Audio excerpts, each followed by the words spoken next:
Right, well, I've recently spent some time restoring this. This is an Empire B32.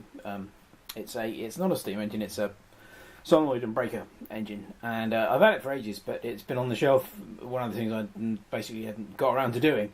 It's not finished yet. I currently don't have a lathe that is big enough to turn up the missing end cap, but hopefully in a few weeks' time I will have access to one, so that's that should be sorted then. The chimney I've had to make the cover which goes over the conrod.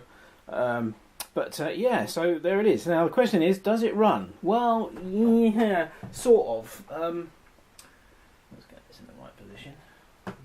Power in.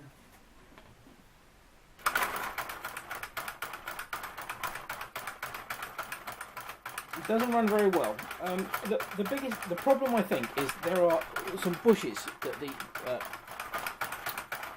shaft runs in, and it's very, very sloppy, so it wobbles around a lot. And because it relies on contact through those bushes, it's part of the electrical circuit, so it's just not very good. But it does work.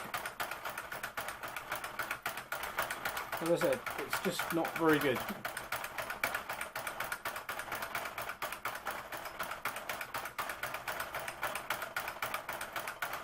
And the little switch does work.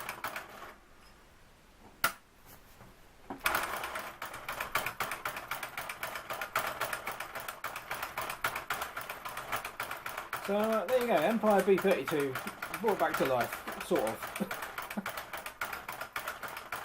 This is only going to be a brief video. I'll do another one when I finally make up the replacement end cap. Okie dokie, that's it for now. Thanks for watching.